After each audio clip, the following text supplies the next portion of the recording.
Here are the biggest lies you have been told about making money. They told you work harder, save money, and follow your passion, and you'll be rich. But there's the truth. Everything you've been taught about making money is a lie. And in this video, I'm going to expose the myths that are holding you back, show you why the system isn't designed for your success, and give you the mindset you need to finally break free. I've built a 7-figure portfolio, led Europe's largest trading community, and helped thousands of people transform their financial futures. And guess what? None of it came from advice that the system gives you. In fact, the more I followed the traditional rules of success, the more stuck I became. Let's break it all down.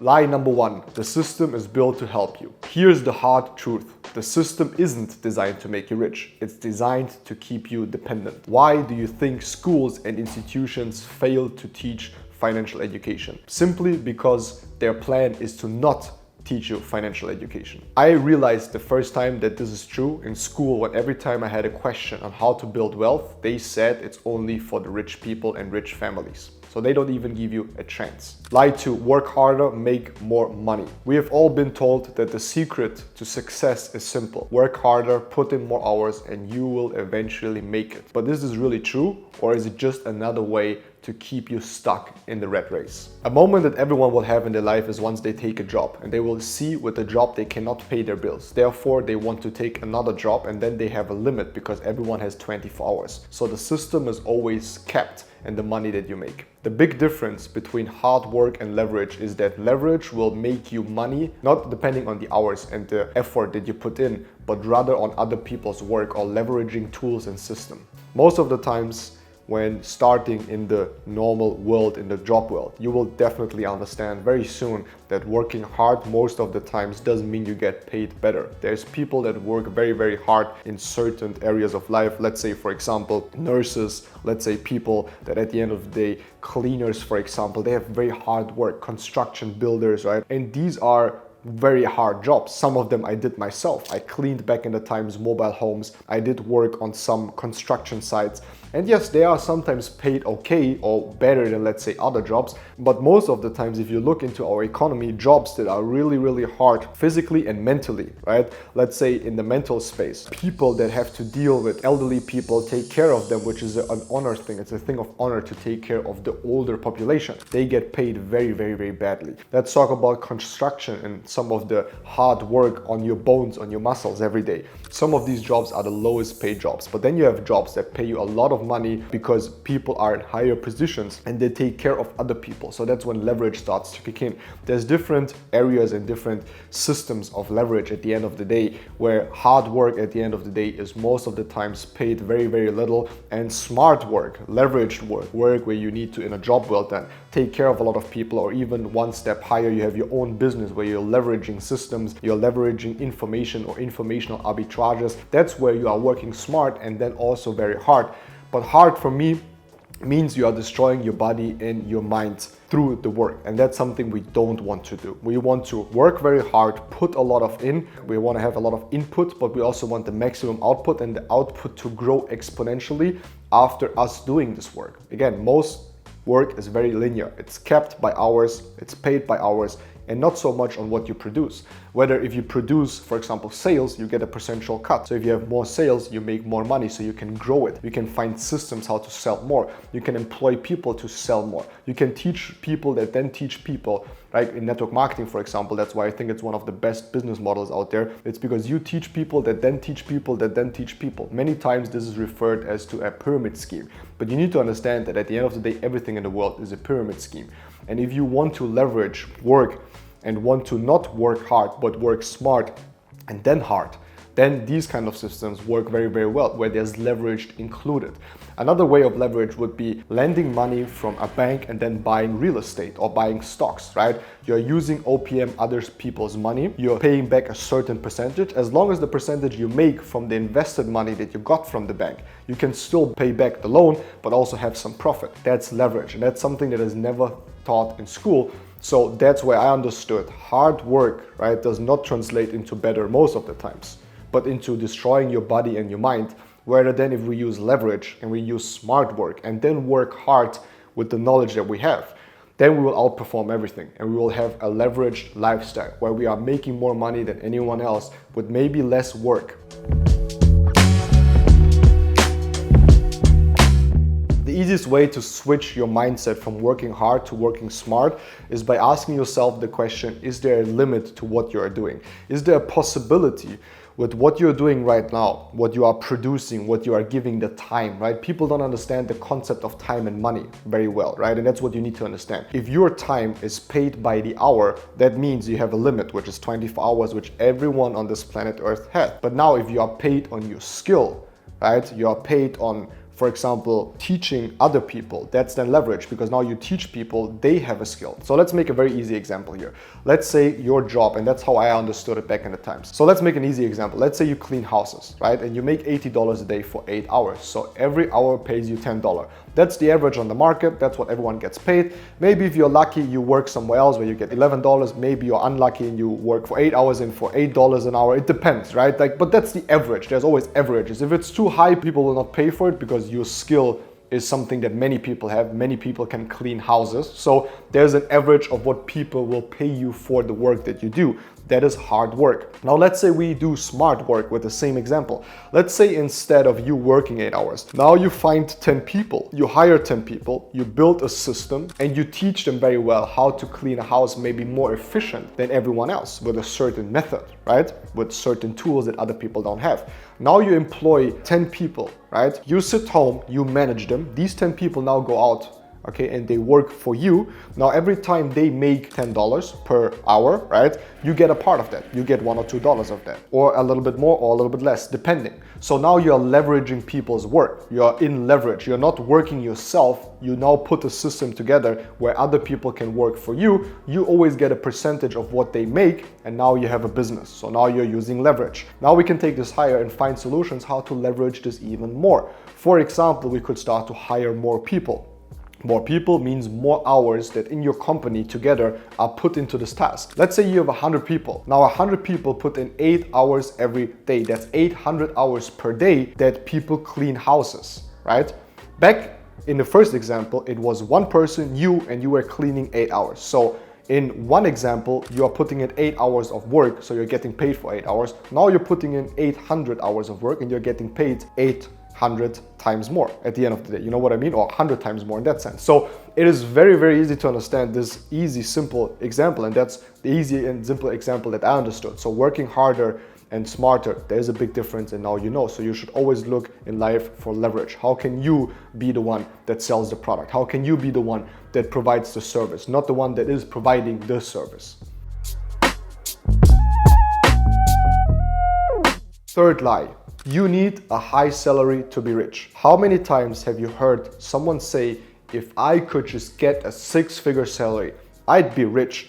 But the truth is, a high salary doesn't guarantee wealth. It can actually trap you in a lifestyle you cannot afford. The big problem with that is that inflation will most of the times prevent people from building real wealth. And that is very, very, very important, because if you have a salary, most of the time it's very fixed. Salaries over the last decades have always stayed pretty stable, whether then inflation was pretty high and has phases where it's higher and lower. So at the end of the day, the system is designed in a way where taxes, inflation, and all of these man-made things, most people think these are things that just randomly happen. That's how the economy works. No, everything that happens on this planet Earth, which is man-made, is planned. You need to understand that. It's better to think that everything has a plan and is planned than just to think it's random. These things don't happen random.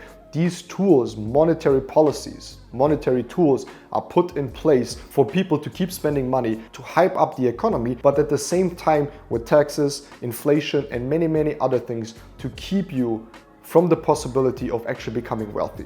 They don't want people to become wealthy. They don't want people to become independent and strong. Because if you have a population where everyone is independent and strong, you don't need a government anymore. They won't listen to you. And for every country, every organization, and every company, there's always one goal. And it's not even a bad goal, but that is to control the people and move them into one direction. And if you are a leader of a very big country, you want your people to listen to you and follow your guidelines, which is important, the rules, the regulations.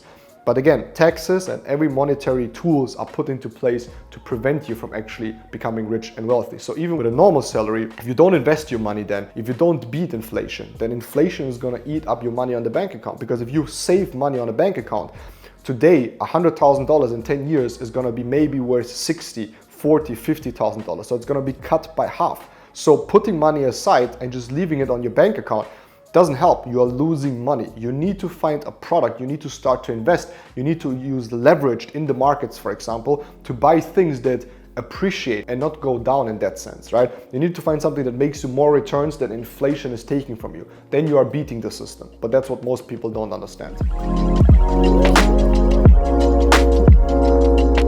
The biggest mistake people make when they start earning money is they start to find a way on how to get rid of the money very fast. So people will adopt a certain lifestyle to the money amount that they have. Let's say they make $2,000, they will live a normal life. They will pay their rent, they will buy cheap food, they will buy cheap clothes, and they will spend some money on something stupid. Maybe have a credit card and spend some money more than that what they have on their credit card to buy sometimes some luxury goods so they feel better about themselves. Let's say someone goes to $5,000 or $6,000 or $7,000. Now they will have to pay their rent, their fixed costs, but now they will start to spend more money because now they worked very hard to go from $2,000 to $5,000, $6,000, $7,000, and they will do that by then spending more money on upping their certain feeling in the sense of what they're consuming. Now maybe it's not an Android phone anymore, it's an iPhone. Now maybe it's not a normal Dell computer or a cheap computer in that sense, but it's gonna be a MacBook. Now it's maybe not the PlayStation 4 that they have, it's gonna be always the newest PlayStation. Now it's not cheap Zara clothes, but sometimes they will go into maybe Gucci or some other whatever designer stuff to buy that. So people always will put their money input into output most of the times. Whether what most people don't understand is keeping your output very low as possible, the fixed cost, increase the income that you have, invest the over surplus, invest the money. So then when money makes you money, and that's the single most important rule that I can give you. If money makes you money, then you can spend it and waste it. But money that you make, you cannot spend and waste. So if I want to buy something, a luxury good, a new watch, a new car, a new whatever it is, right? I invest the money that I make, and the money that then comes out of the money that I've invested, this money I will use to spend it on bullshit. Because only money that makes you money can be wasted, right? But not money that you make from your job. So if you have a normal job, you make $5,000. Most people will say, perfect, I have $2,000, $3,000. Now I can go fly somewhere. I can have a luxury hotel booking. I can buy some new clothes, right? Expensive clothes. Let's make an easy example. You somehow manage to put $10,000 aside a year. These $10,000, you will make 10% on them. So now you made $1,000. Now this $1,000, you waste them if you want to, and the other 10,000, you let them run. So now you have compound interest over the next 10 years. Now you're making some money. So in 10 years with this money, you can buy a new car. For example, just an easy way, I'm not going too deep into the calculations, but you understand the point. That's what most people don't understand. I manage my money by investing most of it first. So if I make money with anything, I most of the times will put it into new businesses, into the markets, trading it, funding my accounts, putting it in crypto, putting it in stocks, buying gold, buying things that appreciate, things that make me more money. I also have an easy rule in life, and that is, again, money that makes me money can be spent on other stuff, on luxury goods, on extra stuff. And also, I buy stuff only if these three things happen. Number one, this thing makes me more money. It's a tool, I use it to make more money, right? It's a marketing tool, right? For example, or it's something that really makes me more money. Number two, it needs to look good and make me money, right? I don't buy stuff and clothes and designers that go down very much in money. Yes, there is some shoes that you buy, they cost $1,000. They're not gonna make you money, but they're very good shoes. You wear them for a long time, they look good, all of these things. But what I'm trying to say here is that I try as much as possible to buy quality things and things where the money, the value stays the same or increases slightly, okay? If not, I would not buy it. So if I buy luxury goods or things for the heart, like luxury goods, again, I buy them because they even keep the value or the increase in value. So that's very important. Once you start to think like that, there's a lot of things you can actually buy that keep their value or increase, right?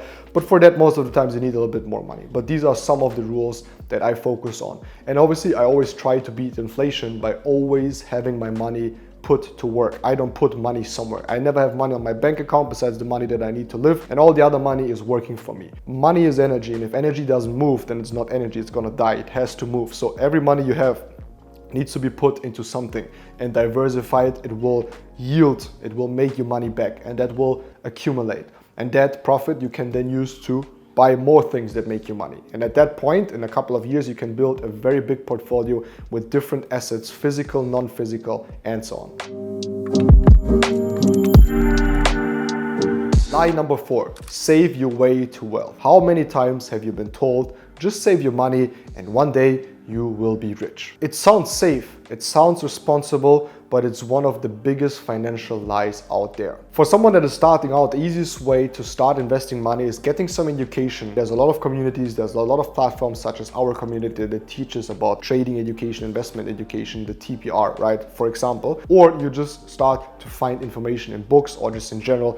First, you need to invest into yourself and into information before you invest, right? And then you start slowly, for example, with stocks. You buy some stocks that are very low where you see a price increase. Investing is all about buying something that should be worth more money, but it's still very undervalued, right? So you need to find to start these assets. You need to observe the world and come to some logical conclusions that some stocks, some technology is going to be very important in the future. Therefore, these companies or these stocks could go higher. Then later you want to go into building crypto portfolios and maybe even trading intraday or swing trading, which is the pinnacle of all of this because it's way more difficult. But there's ways how you can invest money into real estate, into gold, into certain things that have always kind of worked, right? But I would definitely, step number 1, follow someone that knows what they're doing, having a mentor, learning about it first. If you want to go very, very safe, there is the chance to invest into ETFs, into certain stocks, and start somewhere, you know? Don't put all your money in one basket, diversify across many different assets and underlying assets and classes, not only tech stocks, but tech stocks and maybe a little bit of gold, maybe a little bit of this asset, maybe a little bit of this assets. And also when it comes to stock, not only tech stocks, but maybe pharmaceutical stocks, maybe some other stocks, right? Because if tech crashes, then all tech stocks are gonna crash, but your gold maybe not crash, the other stocks maybe not crash. So important in investing is diversifying into a lot of areas. So the problem again is inflation, right? Because inflation erodes the value of your money, because the money that you have right now in 1, 2, 3, 10 years is less value. It's not going to be the same amount. So if I, for example, now I have $10,000 and with $10,000 I can buy this watch, these same $10,000 in 10 years are not going to be worth more because the watch increased. In that sense, not only price increase, but because the value of €1 or $1 in that sense, right, is less. It's constantly decreasing. Since the dollar as a currency came out, because it's not backed by anything, it constantly decreases and decreases and decreases in value. Now I need $1. Okay, so $10,000 in total, $1 is worth $1 at this example right now. In 10 years, this same dollar will be worth $0.5, right? So I need double, I need $20,000 to buy the same watch. And if you will check prices or you check things in general on this planet Earth, you will see that this is actually true. Everything increases, but the value of the currency decreases. So while prices increase and value of the currency decreases, you have a gap. Now you need more money to buy the same goods in future time coming up. So that's very important to understand. Lie number 5, follow your passion and the money will come. We have all heard it. Follow your passion and the money will come. It sounds inspiring, but let's be real. Passion alone doesn't pay the bills or build wealth. The biggest mistake when people say follow your passion only and you will make money is that most passions actually don't really make money, or they end up and you may be making money but you're not being able to leverage or increase it or become financially, geographically and time free with it, which is always the number 1 goal. So far, I have not ever pursued just a passion based on if I feel good about doing it or not. I do a lot of things that I love, and all of my businesses I love to do them. If not, I would not choose them. And yes, somehow they are my passion. Trading became my passion. Building a community became my passion. Investing into physical business or investing in general became my passion. Does it make me happy every day? No, there's very hard times and I still push through it. I don't qualify it as a passion or something that needs to make me happy. It's a business, I need to operate it. So I learned that it's not only about following your passion, because if you only follow your passion, you do it because it makes you happy. And once this passion and the passion that you turn into a business will not make you happy, you will most likely stop doing it because it doesn't feel good anymore. And business has nothing to do with feelings in that sense. It will feel good sometimes to do it, and it will feel very bad sometimes to do it. So do you quit when it feels bad? No. True success comes from pushing through. That's why I don't like to link passion solely with making money. The easiest way how to evaluate if your passion has any market value is by building real skills. And it doesn't matter with which tool, as long as the tool benefits people and not takes from people. That's how I would evaluate doing something. I only do businesses where people have a gain from it, not a loss from it. I hope this video gave you a fresh perspective on the lies we have been told about making money. What do you think is the biggest lie holding people back? Drop your thoughts in the comments below. I'd love to hear from you. And if you want more content like this, don't forget to follow the channel. Let's keep uncovering the truth together. See you in the next one.